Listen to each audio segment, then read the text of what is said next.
The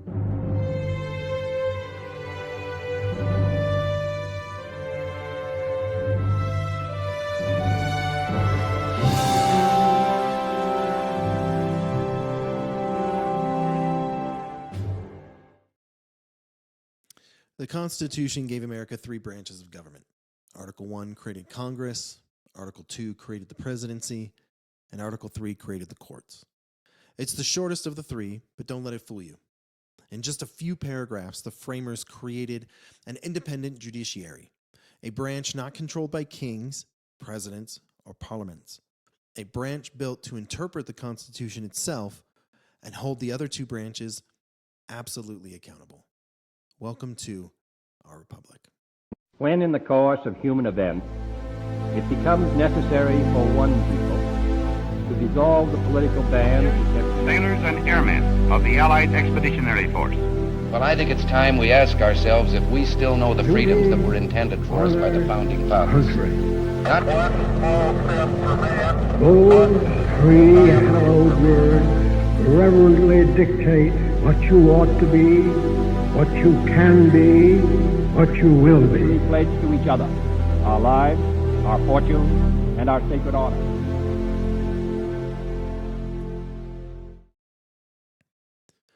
The judicial power of the United States shall be vested in one Supreme Court, and in such inferior courts as the Congress may form from time to time, ordain and establish. This section sets the foundation. One Supreme Court at the top. Congress can create lower federal courts as needed. Judges serve for life with good behavior. Judges' salaries cannot be cut while in office. And why did this matter? Lifetime tenure insulated judges from political pressure.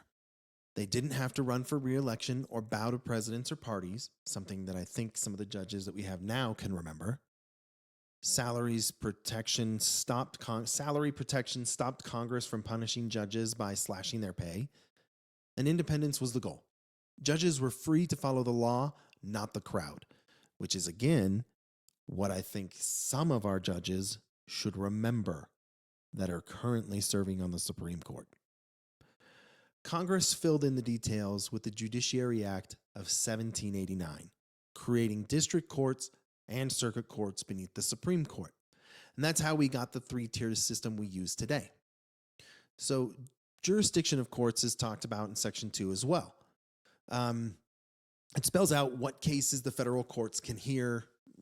Like I said, their jurisdiction, right? It covers cases under the Constitution, federal laws or treaties, disputes between states, cases involving ambassadors, ministers, or foreign governments, admiralty and maritime law, cases where the United States itself is a party, and appeals from state courts raising a federal question, right? And this is where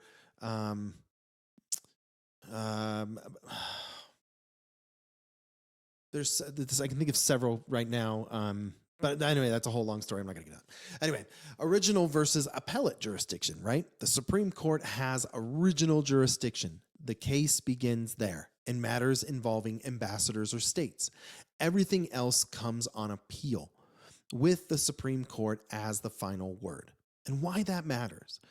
It created a clear pyramid of authority. No more patchwork of state courts with conflicting rulings. Federal law would have a single final interpreter. Okay, Section 3 talks about treason, and it's the only place in the Constitution where crime is explicitly defined. Treason against the United States shall consist only in levying war against them or in adhering to their enemies, giving them aid and comfort.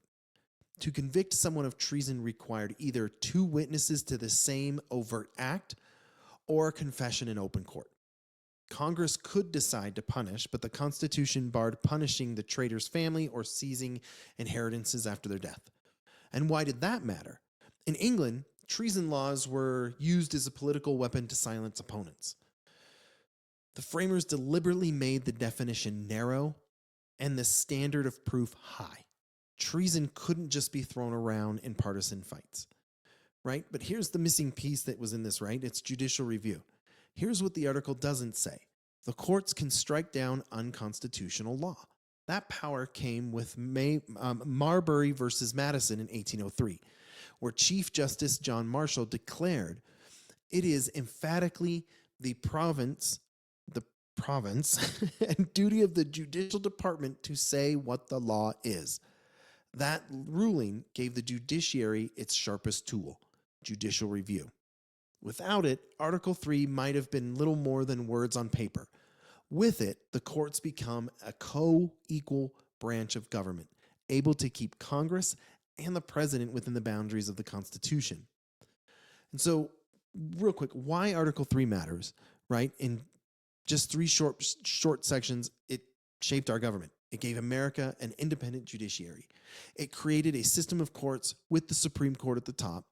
It protected judges from politics with lifetime tenure, and it defined treason carefully to prevent its abuse. And through judicial review, it turned the Constitution into enforceable law.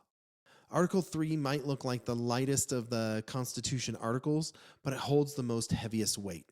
It gave America courts that could check presidents, rein in Congress, and uphold the Constitution itself. I really appreciate you taking the time to listen to this really short episode. But remember, history isn't boring, especially when you realize that the same generation that overthrew a king built courts strong enough to strike down the laws of their own Congress. See you next time.